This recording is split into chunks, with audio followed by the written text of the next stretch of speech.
Table আলাতে সকলকে জানাই স্বাগত। আজকে আমরা কলামের অধ্যায় শুরু করব। ঠিক আছে, কলামের অধ্যায় সব থেকে সহজ, জাস্ট একটা দুইটা সূত্র মুখস্থ করবেন হয়ে যাবে। এখানে ওই যে আগের মতো ধাপ 1 2 3 4 5 এরকম নাই, জাস্ট অল্প একটু অঙ্ক দেখেন, দেখলে বুঝবেন। ঠিক আছে, ফার্স্টে আমরা লিখি সমাধান।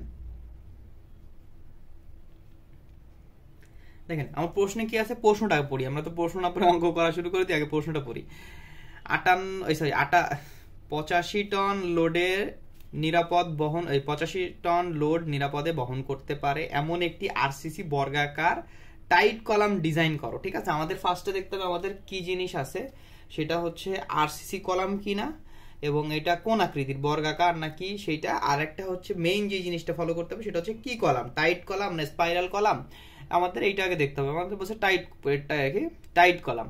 ঠিক আছে, তাইলে এখানে বলছে 85 টন লোড দেওয়া আছে, নিরাপদ লোড। এইটাকে আমরা প্রকাশ করব কি দ্বারা, পি এ দ্বারা প্রকাশ করব। ঠিক আছে, তাহলে আমরা লিখে নিলাম পি এ।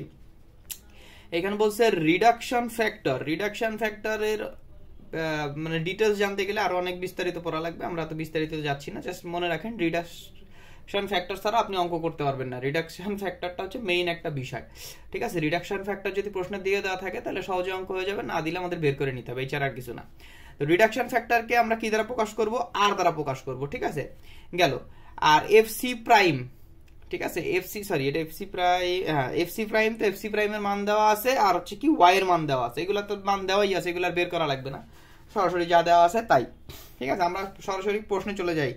আমরা এই পাশে লিখে ফেলি আমাদের কি কি দেওয়া আছে। ঠিক আছে, আমাদের দেওয়া আছে এখানে দেওয়া আছে পি এ দেওয়া আছে। পি এ কত, 85 টন। আমরা সাধারণত কাজ করি কিসে, কেজিতে করি, তাহলে আমরা কেজিতে নিয়ে নেব। 85 টনের জন্য কত, 3টা শূন্য হয়ে গেল কেজি। আলাদা করে 1000 গুণ করার দরকার নেই, ডাইরেক্ট বসাই দিলে হবে।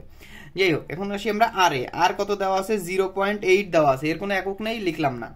এরপরে আমাদের কি দেওয়া আছে, এফসি প্রাইম দেওয়া আছে 10 কেজি পার সেন্টিমিটার স্কোয়ার। আর এফ ওয়াই দেওয়া আছে, F Y is equal to 4000 KG per centimetre square. এখন আমরা সরাসরি অঙ্কে চলে আসি।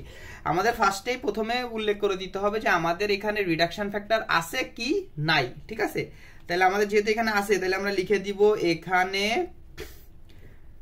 রিডাকশন ফ্যাক্টর 0.8 দেওয়া আছে। ঠিক আছে, সুতরাং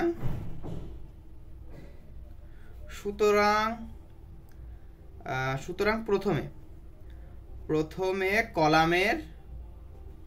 কলামের সেকশন বিবেচনা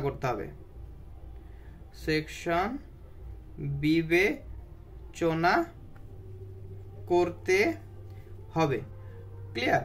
তাহলে আমাদের এখানে প্রথমে কি রিডাকশন ফ্যাক্টর দেওয়া আছে, এখানে আমাদের কলামের বিবেচনা করতে হবে। যদি রিডাকশন ফ্যাক্টর দেওয়া না থাকতো তাহলে আমাদের লিখতে হবে এখানে রিডাকশন ফ্যাক্টর দেওয়া নাই, আমাদের রিডাকশন ফ্যাক্টর বের করতে হবে। জাস্ট এই নরমাল এই লেখাটাই লিখতে হবে, এছাড়া কিছু না। বাংলা লেখা, এটা আপনারা এমনি পারবেন, এটা আমি মনে হয় না কোনো গুরুত্বপূর্ণ কিছু মনে করতেছি।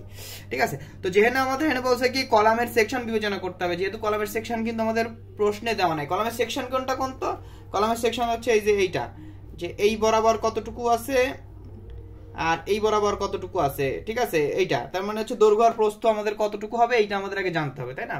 যেহেতু আমাদের এখানে দেওয়া নাই, তাহলে আমরা কি করতে পারি, দেওয়া না থাকলে আমাদের একটাই কাজ, যেটা আমরা ধরে নিতে পারি। ঠিক আছে, তাহলে আমরা লিখি, মনে করি কলামের section,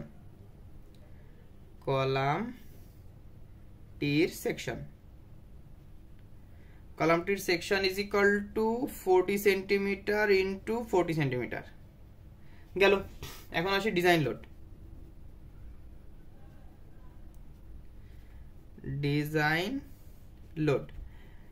load P is equal to বড় হাতের পি এ ভাগ আর, হয়ে গেল। এখন এই সূত্রটাই বেসিক্যালি আমাদের মুখস্থ করতে হবে। আমাদের ডিজাইন লোড লাগবে, ডিজাইন লোড হচ্ছে পি, আর নিরাপদ ভার বহন বা নিরাপদ লোড কোনটা, পি এ। আমার পি এ দিয়ে তো কাজ চলবে না, আমার লাগবে ডিজাইন লোড। তাহলে ডিজাইন লোড বের করার জন্য আমার কি কি লাগে, পি এ লাগে আর লাগে। এই আর কেন লাগে বুঝলেন, এই আর যদি আপনার কাছে না থাকে তাহলে আপনি ডিজাইন লোড বের করবেন কিভাবে, এই জন্য আপনার আরটা খুবই গুরুত্বপূর্ণ।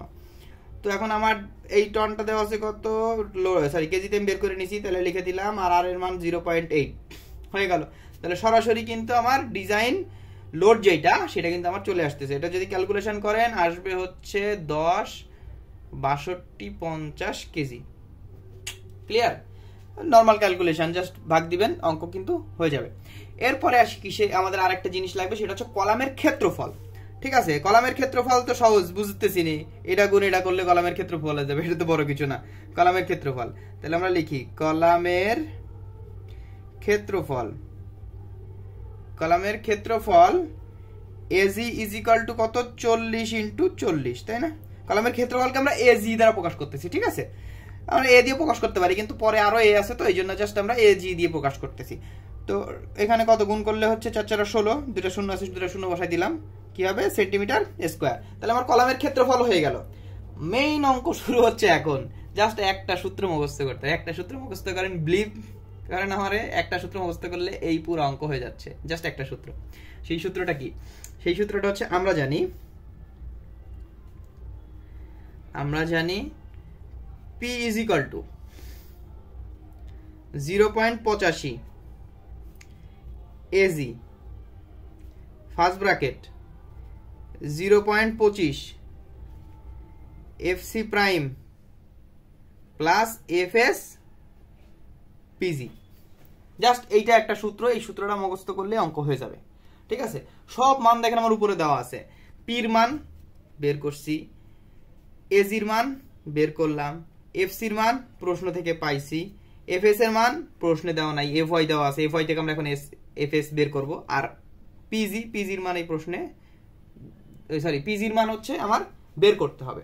ঠিক আছে, পিজির মানটা আমি বের করব। ঠিক আছে, পিজির মান বের করলেই আমার অঙ্কটা সলভ হয়ে আসবে আর কি। আমার পিজির মানটা বের করতে হবে, তাহলে আমার এফওয়াই থেকে আমি এফএসটা বের করি, তাই না? তাহলে এফএস বের করার সূত্রটা আমরা একটু লিখি। এফএস বের করার সূত্র হচ্ছে, ঠিক আছে, এখানে আমরা লিখি FS is equal two 0.40 FY। ঠিক আছে, 0.40 FY, তাহলে আমরা 0.40 লিখলাম, আর FY এর মান কত, 4000 লিখলাম, তাহলে ক্যালকুলেশন করলে কত, 1600 কেজি পার সেন্টিমিটার স্কোয়ার। তাহলে হয়ে গেল। তাহলে আমি এখন সবগুলো কিন্তু মান বসাই দিব। পির মান কত পাইছি, 10 6 2 5 0 গেল। এটার মান কত পাইছি, এটার মান হচ্ছে 85, তো মান পাইনি, মান যা আছে তাই, এটার সাথে গুণ হবে কত, 1600 গেল। এরপরে মান বসাইতে হবে 0.25। এফসি প্রাইমের মান কত প্রশ্নে দেওয়া আছে, 210।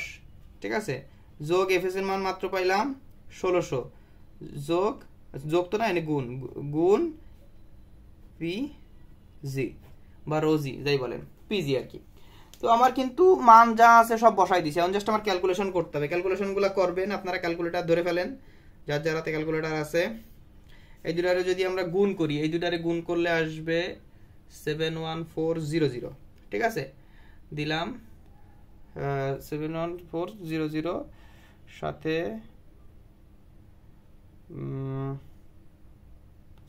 এটা দিয়ে গুণ করব না কি করব, দাঁড়ান দেখি। এইটার সাথে গুণ করে এই দুটা দিয়ে যদি গুণ করেন, মানে এটা যদি যোগ করেন, আমি একটু ক্যালকুলেটর করে দিই, তাহলে আপনাদের জন্য আরেকটু সহজ হবে, যেহেতু একটাই ছোট অঙ্ক। 0.85 ইন্টু 1600 আসে কত, 1360 না? ফার্স্ট ব্র্যাকেট 0.25 গুণ 210 যোগ 1600 পিজি, তাই না? এবার করি, এটার সাথে এটা যদি গুণ করেন তাইলে হচ্ছে এটা আসবে যে 71400, এটার সাথে এই দুইটা গুণ করছি। ঠিক আছে, যোগ, এরপর কি আছে, যোগ, এবার এটার সাথে এটা গুণ হবে, গুণ হলে কত হবে, 2176000। রোজি যা ছিল, এই রোজ বলছে, পিজি যা ছিল, পিজি বসে গেল, সহজ না? এটার সাথে এই দুইটা গুণ করবেন, এই যে 0.25 ইন্টু 210 করা, 0.25 গুণ 210, যেটা আসবে সাথে গুণ করে দিবেন কত, 1360, গুণ করলে এই যে চলে আসছে। ঠিক আছে, সেম ভাবে এই 1360টা আবার এই যে 1600 সাথে গুণ দিবেন, দিলে এটা চলে আসবে, একেবারে সহজ। এখন আসেন আমরা কি করব, রোজি যেহেতু বের করতে হবে, সেহেতু আমার এইগুলার এই পাশে নিয়ে যাইতে হবে না, তাহলে আমি এই পুরাটার আগে এই পাশে নিয়ে আসি। ঠিক আছে, 2176000 পিজি নিয়ে আসলাম, আর এইটারে নিয়ে যাবো ওই পাশে, তাহলে কি হবে, এটা ওই পাশে গেলে কি হবে, মাইনাস হয়ে যাবে না? তাহলে কি হবে যাবে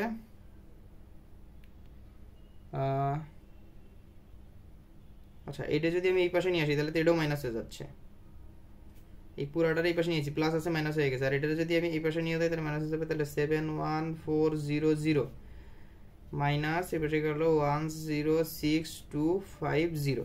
এখন আমার এই পাশে যেহেতু মাইনাস আছে, আমি যে আর মান বের করবো তাহলে তো মাইনাস রাখা যাবে না, তাহলে কি করতে হবে প্লাস করতে হবে। তাহলে প্লাস করতে গেলে কি করা লাগবে, এইগুলারে মাইনাস করে দিতে হবে। তাহলে পিজি দিলাম, তাহলে কি এটা আমার মাইনাস আছে, এটা সামনে নিয়ে গেলাম, এটার পিছনে নিয়ে গেলাম, হয়ে গেল। আর এটা আমার ভাগে চলে যাচ্ছে, তাহলে ভাগ বসাই দিলাম। এটা জাস্ট সমীকরণ নর্মাল, এটা যে কেউ পারবেন। আর যদি না বুঝেন তাহলে আমাকে ইনবক্সে নক দেবেন, আমি আরো বুঝাই দিব ভালোভাবে, সমস্যা নেই, ঠিক আছে। এটা সহজভাবে এই রোজিটার এই পাশে রেখে এই পাশে নিয়ে আসলে আরো আপনার এই প্লাস মাইনাসের ঝামেলাটা অতটা হবে না। যাই হোক, এটার যদি আপনি ক্যালকুলেশন করেন তাহলে আপনার আসবে হচ্ছে 0.016, ঠিক আছে। মানে আপনি লিখতে পারেন হচ্ছে 0.02 লিখতে পারেন, তাই না। তো এক্ষেত্রে আমরা কি করি, এক্ষেত্রে আমরা লিখি হচ্ছে একটা নিয়ম আছে যে 0.02 থেকে, মানে এটা হচ্ছে বড় সাইন দিয়ে, আমাদের মেইন হচ্ছে যে 0.1 থেকে আমাদের বড় হইতে হবে, মানে আবার এই দিক দিয়ে 0.08 এর থেকে বড় হইতে হবে, ঠিক আছে। মেইন হচ্ছে এই যে হচ্ছে সমীকরণ, এই সমীকরণটা লিখবেন, যেটা আপনার বেরোবে সেটা এই জায়গায় লিখবেন, তারপরে দিবেন 0.1, আবার এই পাশে গ্রেটার দেন দিয়ে 0.08, ঠিক আছে। অতএব ঠিক আছে। কখন ঠিক থাকবে, যখন 0.1 এর থেকে সে ছোট হবে তখনই সে ঠিক থাকবে, ঠিক আছে। যদি আবার কি হবে, এই যে 0.2, এই 0.2 আবার 0.8 এর উপরে যাইতে পারবে না, 0.2 এর জায়গায় যদি 0.9 হয়ে যায় তাহলে আবার অঙ্ক কি হবে, ভুলে যাবে। তো 0.8 এর নিচে থাকা লাগবে, আবার 0.1 এর উপরে হতে হবে। বিষয়টা ক্লিয়ার, আশা করি ক্লিয়ার হয়ে গেছেন, ঠিক আছে। তো এখন আসি আমরা কি করব, এখন আমরা করব হচ্ছে মেইন আমাদের কাজ কি গেল, আমাদের পিজিন ওয়ান বের হয়ে গেছে, তাই না। এখন হচ্ছে আমাদের খাড়া রডের পরিমাণ বের করতে হবে। কয়টা খাড়া রড দেবো, একটা দেবো, দুটো দেবো, তিনটে দেবো। কলামে দেখছেন না কয়টা কলাম, তো বোঝেনি, দেখাইলাম এই চিত্র দিয়ে। এই যে হচ্ছে কলাম, এই কলামের এনে একটা রড, দুটো রড, তিনটে রড, চারটে রড, পাঁচটা রড, ছয়টা রড, কতগুলো রড হবে এই রডটা আমাকে চিন্তা করতে হবে। তাহলে খাড়া রডের পরিমাণ আমাকে নির্ণয় করতে হবে। তাহলে আমি লিখবো যে খাড়া রডের পরিমাণ, খাড়া রডের পরিমাণ। খাড়া রডের পরিমাণ কিভাবে বের করবো, এএসটি, আগে তো আমার ক্ষেত্রফল লাগবে, তাই না। তাই এএসটি লিখে নিলাম। এএসটি সূত্র কি, পিজি।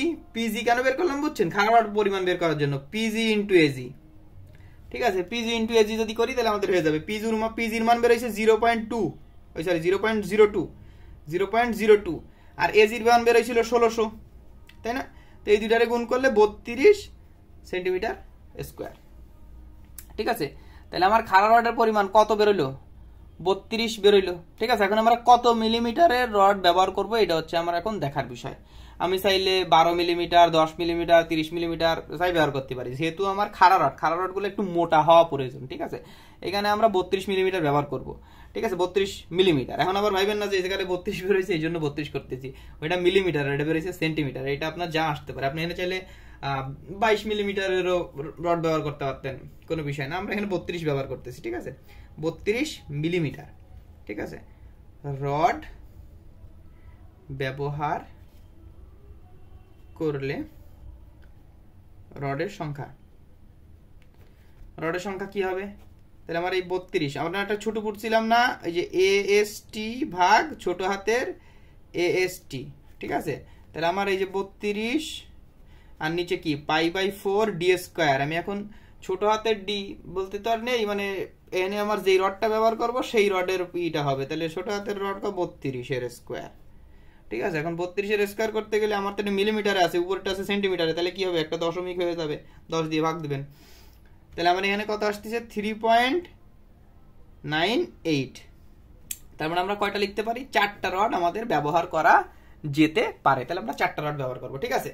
এখন শুধু তো কলামে খাড়া রড দিলেই হবে না, স্ট্র্যাপও তো দিতে হবে, টাই রড বলে যাকে, ঠিক আছে। স্ট্র্যাপ বলে, টাই রড বলে, যাই বলুক, তো আমাদের তো ওইটাও ব্যবহার করতে হবে, তাই না। তাহলে আমার ওইটার ব্যবহার করার জন্য ওইটাও লেখা লাগবে। তাহলে আমরা একটু সুন্দর করে লিখে দিই, সুতরাং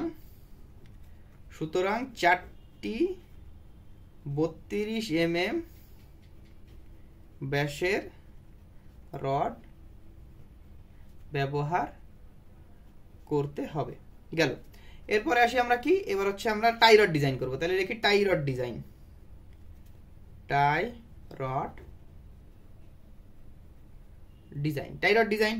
তাহলে আমরা টাই রডে 8 mm এর রড ব্যবহার করব, ঠিক আছে। তাহলে 8 mm ব্যাসের টাই রড ব্যবহার করলে এর ব্যবধান, দেখেন টাই রডের ব্যবধান আমার দরকার, আমার টাই রডের পুরুত্ব কত 8 mm আমি বের করছি, তাই না। টাই এখন এর যে কতটুকু লম্বা হবে, কতটুকু লেন্থ হবে, এই লেন্থও কিন্তু বের করাটা কোনো বিষয় না। আমার এখানে 40, এখানে 40, এখানে 40, এখানে 40, কত কত 40 40 40 4 40 160, তাই না। আর হুকের জন্য 30 30 আমরা তো এস্টিমেটিং এ করছি না, হুকের জন্য 30, তাহলে 190 হবে। এটা তো বের করা সহজ, কিন্তু আমার কত ব্যবধানে হবে এইগুলা সাধারণত ডিজাইনে বের করে, যে আসলে কত ব্যবধান পর পর হবে। এর লেন্থ আমার বের করাটা কোনো জরুরি বিষয় না। ডিজাইনে সবসময় সংখ্যা, তারপরে কত পিস, এইগুলা ব্যবহার হয়, ঠিক আছে। মানে বের করে যে আসলে কত দূর পর পর দেবে। ডিজাইন তো এরকমই, এস্টিমেটিং এ আমার কত পিস, কতটুক ওজন, কতটুক কি এইগুলা যাবে। তো আমার এখানে কিন্তু জাস্ট ব্যবধানটা বের করে দিলে হয়ে যাবে। রডের দৈর্ঘ্য প্রস্থ এগুলা কিন্তু বের করার কোনো প্রয়োজন নেই। ক্লিয়ার? তাইলে আসি আমরা কি, আমাদের এখানে 3টা শর্ত আছে, ঠিক আছে। শর্ত নাম্বার 1 নম্বর শর্ত কি, 16 ইন্টু প্রধান রডের ব্যাস। 16 হচ্ছে কনস্ট্যান্ট, ঠিক আছে, সব ক্ষেত্রে 16 হবে। তাহলে আমি 16 বসাইলাম। প্রধান রডের ব্যাস কত, প্রধান রড ছিল 32, তাইলে 3.2, তাই না।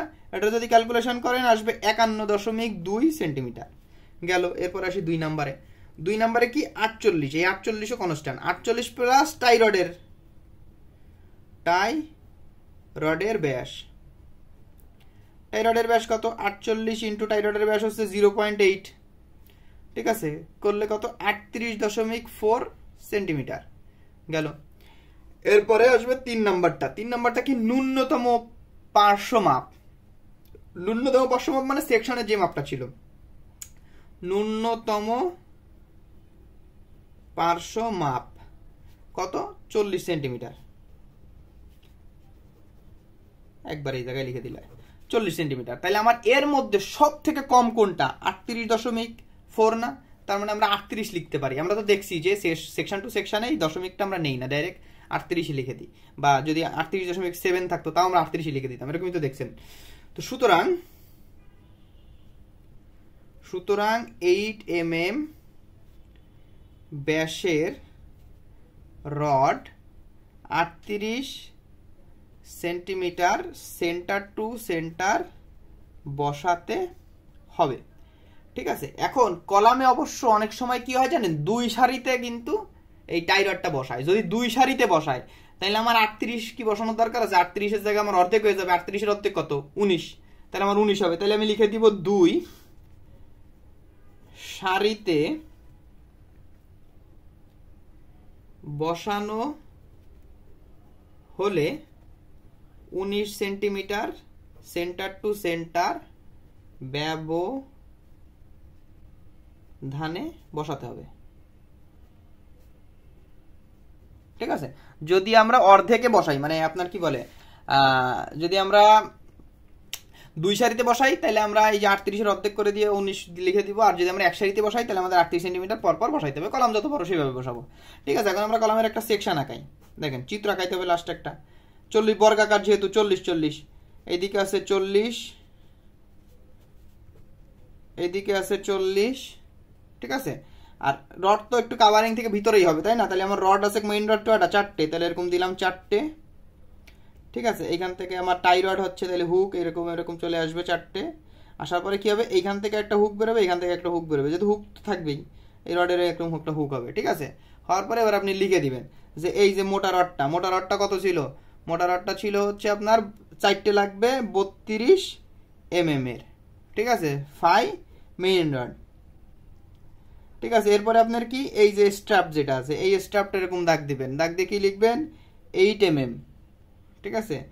8 mm 5 38 centimetre centre to centre tie bar. Normal লিখে দিলাম, আমার অঙ্ক শেষ, কোনো ভেজাল নাই। একেবারে পারবো না আমরা?